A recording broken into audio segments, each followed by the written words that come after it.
So the discus throw begins by understanding how to grip the discus correctly. Now, we don't want to grip the discus too tightly because during the release we want to be able to flick our wrist to impart spin onto the discus. So what we're going to do is just grip with the very tips of our fingers, and we can spread our fingers out so that we can use our thumb to control the pitch of the discus in flight. But spreading our fingers out also gives us greater control over the discus, and it allows us to roll the discus off of our fingers and off of our index finger during the delivery to add that spin to the discus.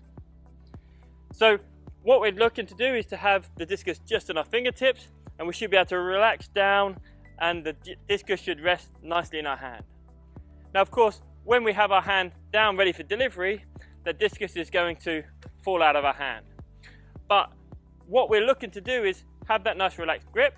We're supporting the discus nicely on our fingertips, and as we move through our turn and we start to move the discus, that centrifugal force that we create is going to hold the discus in place.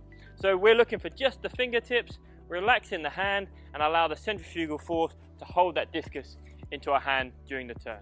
Now in the discus, it's all about using that rotation to help add speed and range to the throw and to aid in our delivery.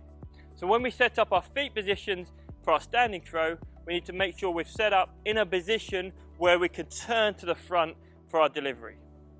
So we're looking for a big base of support that helps to add our range to the throw. But what we need to do is make sure we can turn our hips to the front ready for the delivery. So we're going to take a 1/2 foot split difference between our feet when we go back into our wide base of support. And this 1/2 foot difference is going to allow us to turn our hips to the front.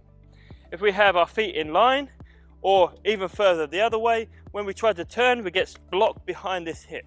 So if we move that front foot back by 1/2 foot, it allows us to turn all the way to the front. So from here, we can take our weight over the back leg, we turn our shoulders to the back, and now we're balanced over this rear leg. We can create range in our throw, and we want to have this rear foot on the ball of the toe ready to turn. Now the front leg we want to keep relatively straight because this is going to create our block that we're going to throw against.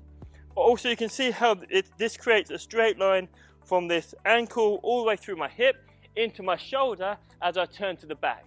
So now I have this long block set up from my shoulder all the way through my hip down to my ankle. So as I turn to deliver the throw, I create a really strong block with this front side, my left side, that I can then deliver the discus against.